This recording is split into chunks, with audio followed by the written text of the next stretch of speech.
Lil Durk's Hitmen just revealed shocking details in court. Everyone's calling Lil Durk a bounty hunter, but the people who allegedly collected the bounty have just faced a judge. The 5 accused hitmen were arrested around the same time as Durk, plus we've just found out that a member of the gang may have snitched. It's crazy, but that's not all. Check this out.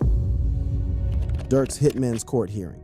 Right now, all eyes are on Durk, but the hitmen who carried out the crime have just been to court. In the hearing, a lot more about the case and those involved was revealed. On the 24th of October, federal agents swooped in and arrested 5 men in connection with an August 2022 shooting in LA. They say the rapper Quando Rondo was the target, but he managed to escape unscathed. However, his cousin, known as Lil Durk, was killed. The prosecution is saying it was a retaliation for King Von's death since Quando Rondo and his crew were involved in that. So, before Durk was arrested, the police went after 5 men. They are Kayvon Grant, DeAndre Wilson, Keith Jones, David Lindsay, and Asa Houston. At least 3 of them are known members of OTF, Lil Durk's music label that police are claiming is also a gang. Although police are now saying Durk is the mastermind behind the shooting, he's not named in the alleged hitmen's case. In other words, they've got a completely separate case against them. What's interesting is that even before the hitmen were arrested, Durk has been trying to fight off allegations that OTF was a gang, and now it's going to be even harder. Every day since their arrests, more and more details about their alleged crimes and their roles in the Quando Rondo shooting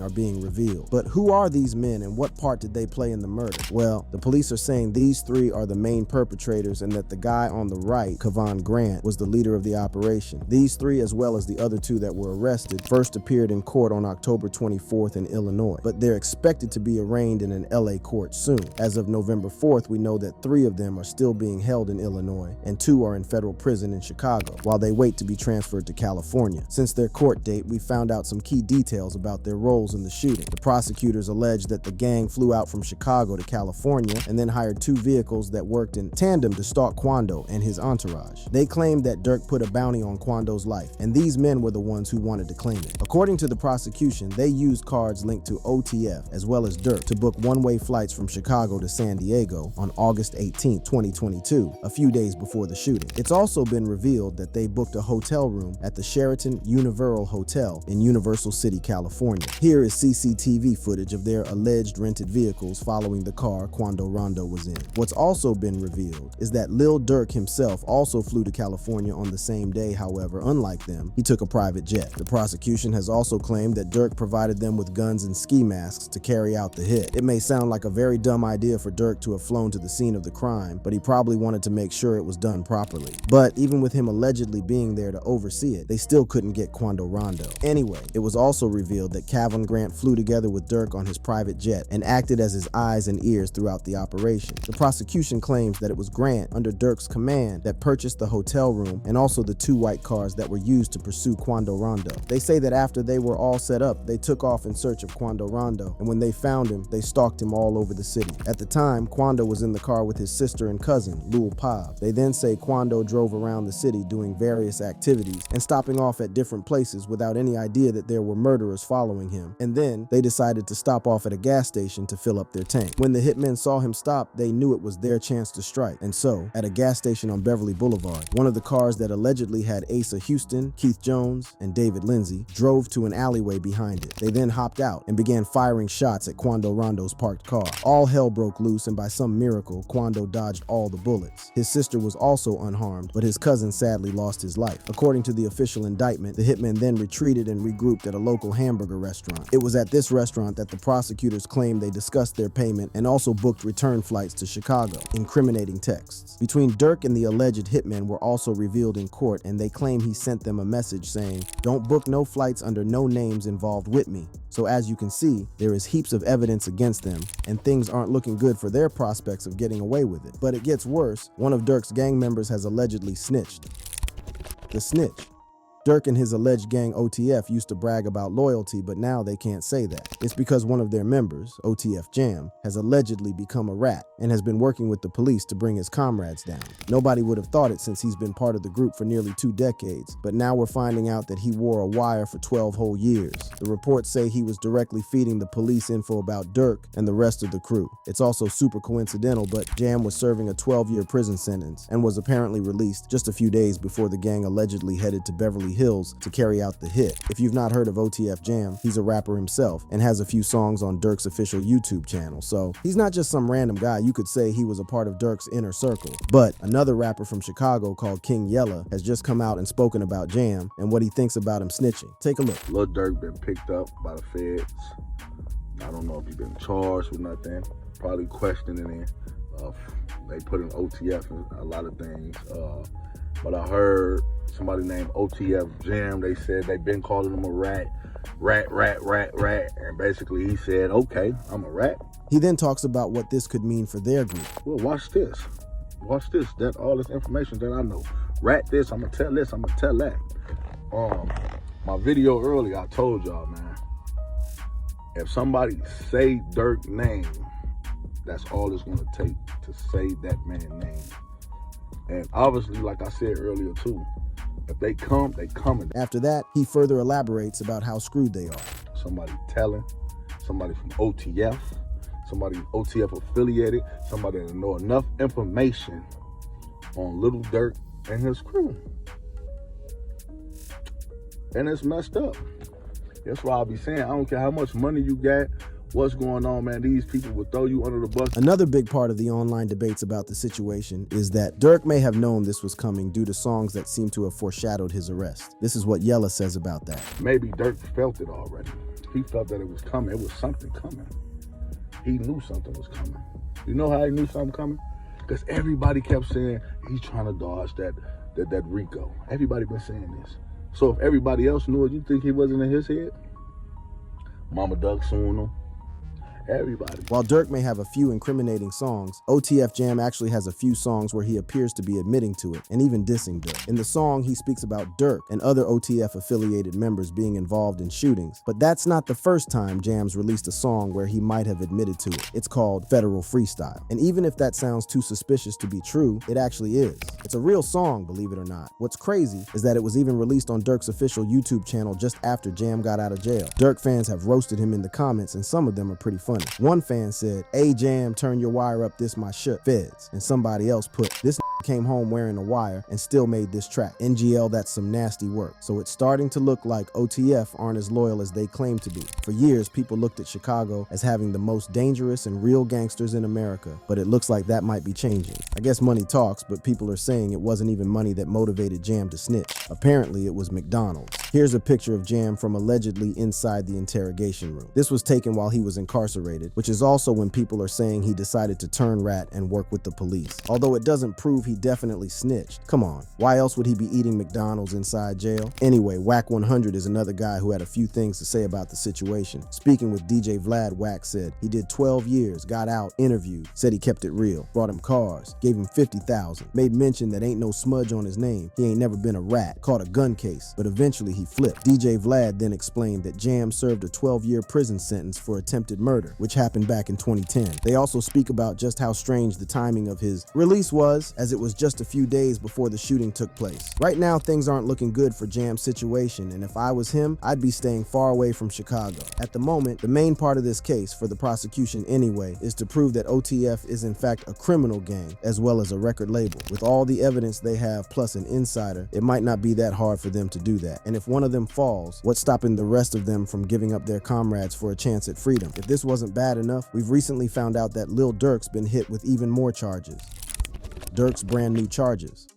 On the 8th of November, news came out that Durk was facing even more charges in connection with the murder for hire plot. And if he gets convicted, he could face life imprisonment. Reports say Durk was indicted by a grand jury on 2 new felony charges in connection with the crime of putting a hit out on Quando Rondo and also the murder of Lil Pab, who was killed in the crossfire. They announced on the 8th that if he's found guilty of these charges, he'll be behind bars for the rest of his life. Right now, Durk is 32 years old, and his music career was starting to gain serious momentum. It'll be his worst nightmare if he has to spend the rest of what was going to be a life of luxury behind bars. The new charges, which have only dug his hole deeper, consist of a few things. First off, he's facing 1 count of conspiracy, 1 count of using interstate facilities to commit murder for hire resulting in death, 1 count of using, carrying, and discharging firearms and a machine gun. You've got to remember that these are brand new charges, on top of the ones he's already facing. The original charges are from his arrest on October 25th near Miami Airport. The reason he was at the airport was because he was likely trying to flee the country. We say likely obviously, because we don't know for sure. But since he had also booked 2 separate flights, one to Switzerland and one to Italy, I think it's safe to say he was trying to throw the police off his trail and escape the country. This would explain why the judge denied his bail, and for now, he's sitting in a Florida jail before he, along with the other co-defendants, will be transferred to LA to face justice there. It looks like the prosecution isn't just trying to tie him to the attempted murder of Quando Rondo and the murder of Lil Pab. From what we know about the indictment and his recent charges, they're using this as an opportunity to bring down his entire enterprise, which mainly centers around his alleged gang and music label OTF. According to the indictment, in 2010, Durk formed the organization called OTF. It says that on the surface, OTF's purpose was to record, produce, and promote music for up-and-coming Chicago rappers. However, the prosecution is saying that was only one of the group's purposes, and it was also used to commit crimes. They're saying that OTF was also an association of criminals. The gang allegedly also engages in violence, including murder and assault. They say Durk is the mastermind behind all of it, and that violence is encouraged within the gang to boost individual members' status. They're saying that Durk's feud with Quando Rondo is what led to him utilizing the gang to carry out the shooting. Here's what an official U.S. attorney had to say about Durk's involvement. Durk's real name is Durk Banks, and here's what the attorney said about it. Mr. Banks is charged with orchestrating a cold-blooded murder that resulted in the death of a rival's family member. That's not all this prosecutor has said, though. She also outlines the severity of the crime and suggests that under no circumstances will they be going lightly on Durk. They said, not only that, the shooting occurred in the open, at a gas station at a busy intersection, endangering many others in the area. Violent gun crime of this sort is devastating to our community, and we will have zero tolerance for those who perpetrate such callous acts of violence. You've got to remember, he hasn't even got to California yet. The prosecution also mentions how Durk's attempt to leave the country only makes things worse, and that it proves that the FBI and LA police departments have a very long and powerful reach. An FBI prosecutor from LA had this to say: "The apprehension of Mr. Banks as he attempted to leave the United States is once again proof that the FBI and our extraordinary partners at the Los Angeles Police Department have a long reach. It's never good when the FBI are involved, and the signs show that they're coming down hard on Durk." The same FBI director even seemed to mock Durk in his statement. Check this out. They said, "No excuse can justify this violent act, and let me be clear. While you're going about your life thinking you got away with it, the FBI is piecing together the facts that will serve as your undoing." That's the last thing you'll be wanting to hear if you're Durk right now. But they make an interesting point. The murder took place nearly 2 years ago, so Durk probably did think he got away with it. But nope, behind the scenes, the FBI and LA police departments were piecing together the puzzle and waiting for the right time to strike. Another police officer who's been working on the case made a comment which sheds light on why it took them so long to arrest him. This was an LA police chief, and they said, "Cases like these that span multiple states and jurisdictions are complicated and can oftentimes only be resolved through the collaboration of multiple departments." They then say how the case took hundreds of hours to piece together. The hundreds of hours spent on the investigation included surveillance, authoring numerous search warrants, using forensic technology, and tireless investigative travel and collaboration alongside our federal partners led to this arrest. So, you may be thinking, surely this can't get any worse for Durk, but it can. He's also been linked to a completely separate murder: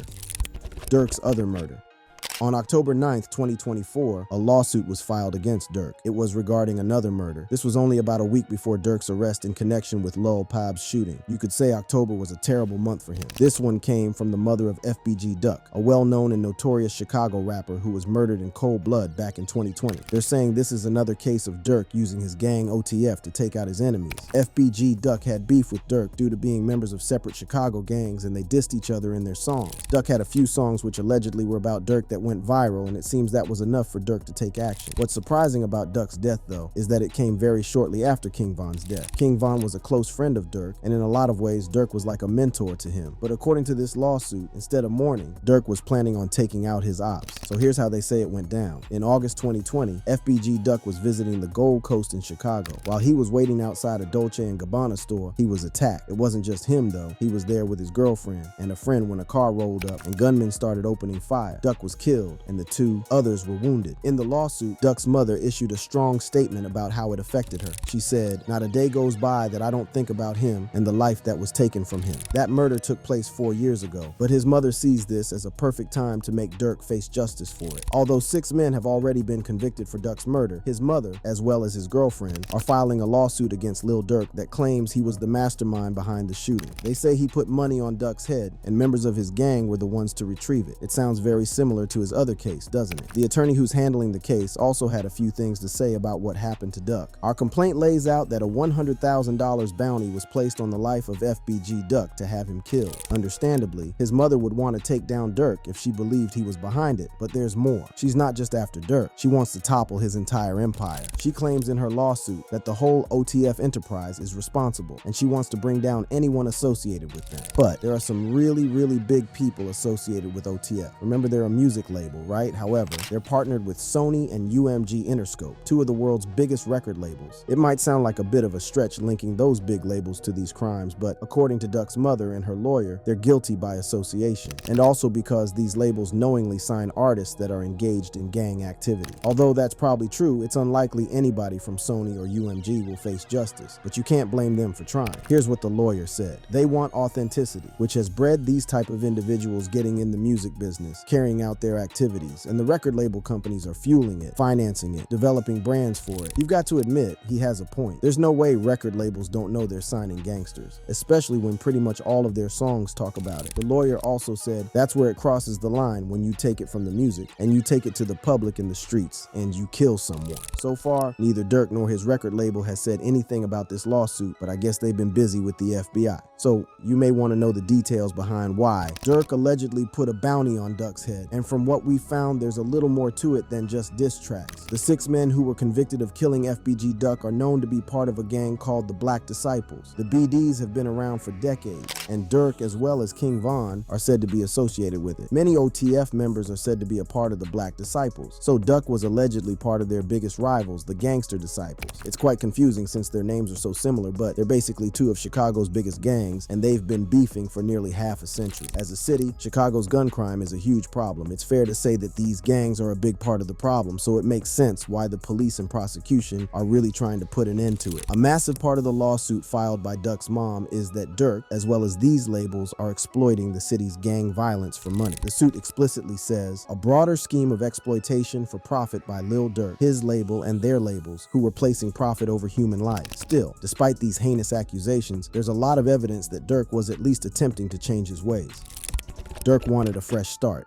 On September 23rd, Durk made an announcement that shocked everybody. He revealed that his criminal record was being wiped. It was hard to believe, but it looked like it was true. He's got an extensive criminal record that dates back to 2011 and has all kinds of crimes on it. So as you can imagine, Durk was over the moon about it. He broke the news on X with this heartfelt post. In the post, he says, everybody should get second chances at life. It's about what you do with it. Alhamdulillah. My background wiped and clean of all cases. I ain't a felon anymore. He then writes, who would have thought? I want to thank everyone who helped push my vision forward. Thank you from the bottom of my heart. That definitely doesn't sound like words from a man accused of multiple murders, but it's worth noting that both of his alleged crimes took place over 2 years ago, so it's possible he could have changed his ways in recent times. If you're wondering what his criminal record consisted of, well, it was mainly gun-related charges. He was sentenced to 3 months in jail back in 2011 when he was only 19 for a weapons charge. He was then arrested again for gun charges 2 years later and sent to 18 months on probation. Those crimes were nowhere near as serious as the ones he's facing now. It looks like he was able to avoid legal trouble while his career took off, but it all changed in 2019. That year, he was arrested alongside King Von in relation to a shooting that took place in Atlanta. Nobody was killed, but a man was injured and blamed Durk and King Von for it. After a long and drawn-out legal case, Durk managed to escape the charges. When the charges for that case were being dismissed, the district attorney said, the facts of this case have been reviewed, and although it appears that probable cause existed for the defendant's arrest, the decision of the district attorney at this time is not to prosecute.